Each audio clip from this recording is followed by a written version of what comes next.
With symbols, there are always multiple levels, up to 7 different levels of interpretation with every particular symbol. Corn is an important symbol in Masonry and is one found repeatedly in Washington, D.C. But what sort of hidden meaning could apply to corn?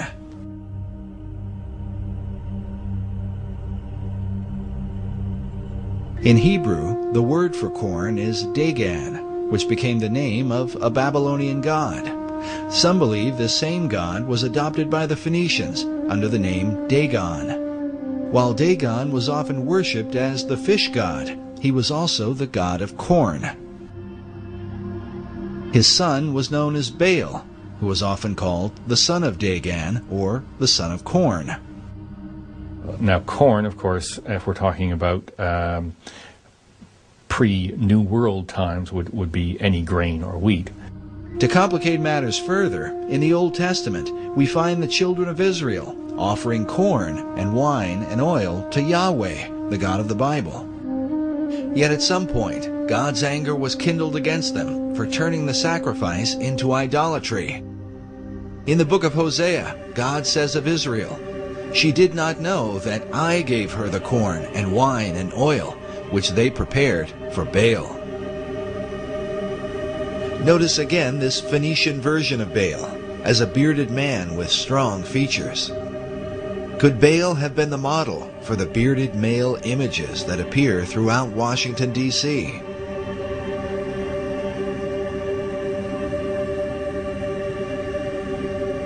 Take note of this image, with ears of corn carved into the hair.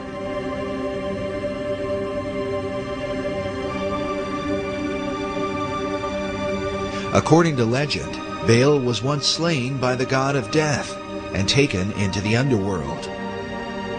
But at some point, he was resurrected, or as it is sometimes called, awakened.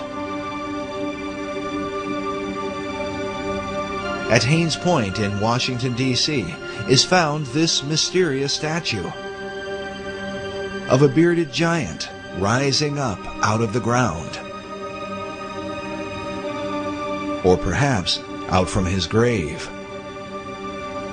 The statue is called the Awakening.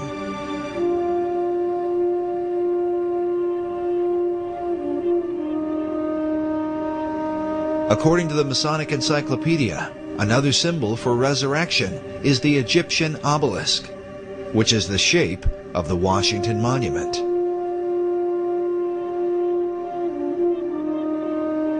The word obelisk is sometimes translated Baal's shaft or the shaft of Baal.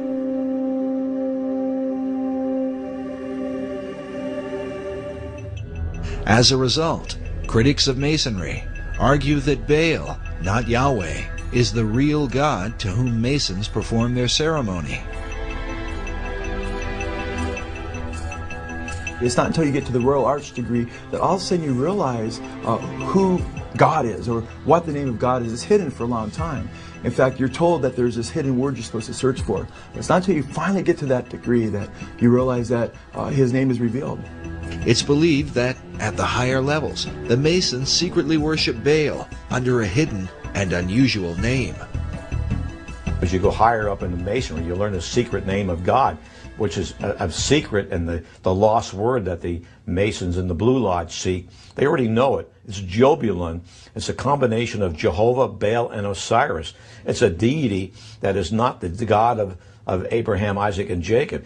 But nowhere in that Scottish Rite degree, and I have to stress that this is an additional degree, this is not a part of regular craft Freemasonry, nowhere in that additional degree is there ever any suggestion that Jubulon is the name of a god.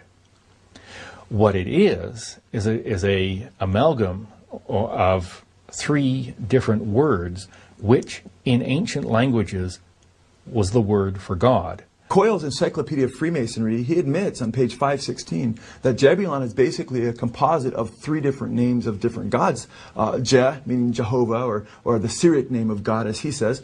And then Baal, or he says Bel, B-E-L, or Baal, he spells it B-A-A-L, how the Bible spells Baal or Baal, it's pronounced in Hebrew, which is the Canaanite god. And then he gives on for the Egyptian god, referencing, many Masons reference Osiris. And it's interesting because when you look at what he's said there, he's admitting that the Masonic name for God includes Baal or Baal. It's not intended to represent a god.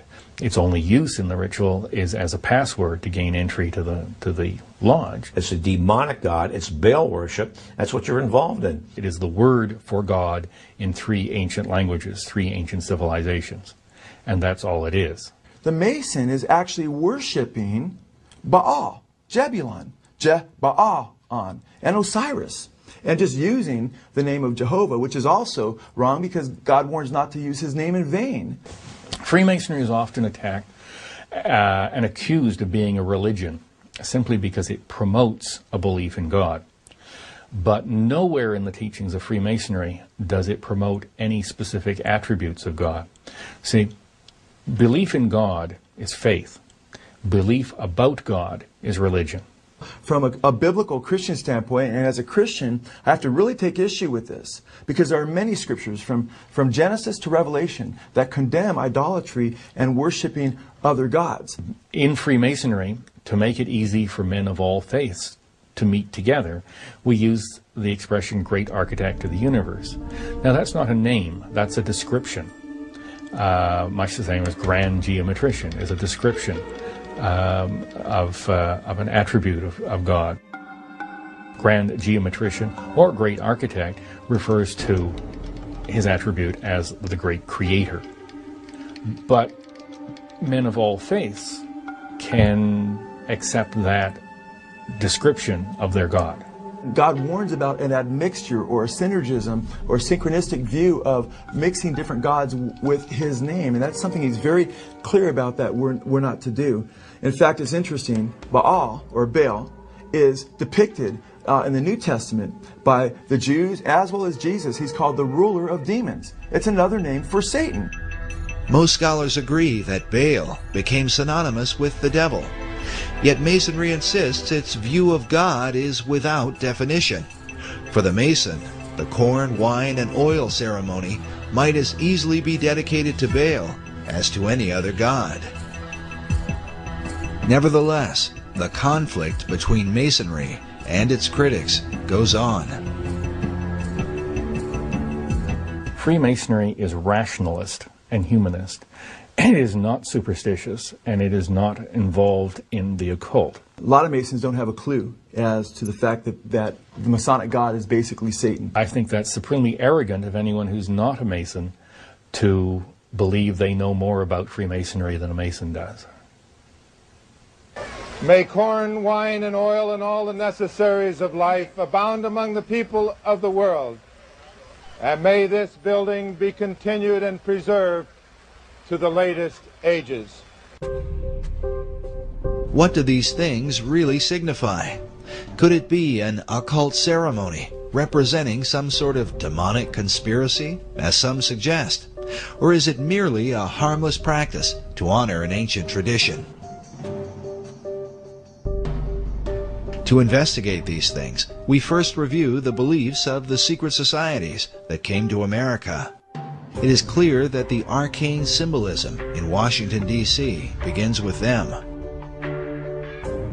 When you want to talk about symbols and what they mean, you really have to look at who's authored these symbols, what was their intentions. Well, I think it's obvious that anybody who has the eyes to see can see that Washington, D.C., and indeed many other state capitals are festooned with occult symbols.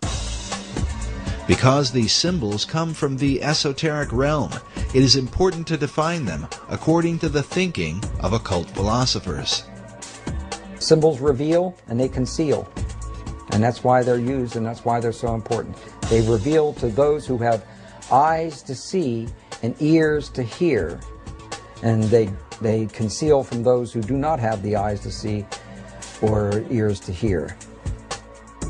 In the book, Masonic and Occult Symbols Illustrated, we find this quote from Masonic author Charles G. Berger, who says that symbols came to have two meanings, the esoteric and the exoteric.